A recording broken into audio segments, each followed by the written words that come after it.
မက်ဆီဟာဒါကြောင့်လည်းကမ္ဘာညံအကောင်းဆုံးဘောလုံးသမားဖြစ်နေရတာပါဘတ်စကတ်ဟာခေါင်းမော့ကြည့်ပြီးတောင်မန်စီကိုဘောလုံးအဝေးပေးလှမ်းပို့လိုက်ပါတယ်ဒန်နီအယ်ဗက်စ်ဘောလုံးရသွားတဲ့အချိန်မှာကစားသမားတွေကြားထဲကကွက်လက်ကိုမြင်လိုက်ပြီးဇာဗီစီပေးလိုက်ပါတယ်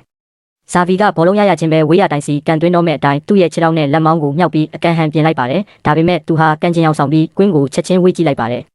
မက်ဆီစီဘောလုံးပေးမဲ့လမ်းကြောင်းကိုတစ်ဖက်ကစားသမားတွေပိတ်ထားတာကြောင့်ဇာဗီဘလို့ဖြည့်ရှင်းလဲဆိုတာသတိထားကြည့်ပါပထမဆုံးသူဟာဘောလုံးကိုဘယ်ဘက်ကိုဆွဲထွက်ပြီးတစ်ဖက်ကစားသမားတွေအားလုံးကိုသူ့စီပါလာအောင်ဆွဲခေါ်လိုက်ပါတယ်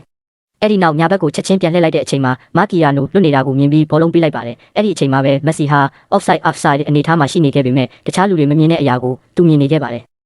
မာကီယာနိုကသူ့စီဘောလုံးပေးလိုက်တဲ့အချိန်မှာလူတိုင်းကမက်ဆီ offside ဖြစ်နေပြီးအထင်နဲ့လက်တွေထောင်ပြခဲ့ကြပြီးအဲ့ဒါကလည်းတစ်စိတ်တစ်ပိုင်းမှန်ပါတယ်ဒါပေမဲ့ဘောလုံးမရခင်လေးမှာတင်မက်ဆီဟာသူ့နောက်ကကွက်လက်ကိုအကဲခတ်လိုက်ပြီး offside လွတ်နေတဲ့သူ့ရဲ့အသင်းဖော်ကိုမြင်သွားပါတယ်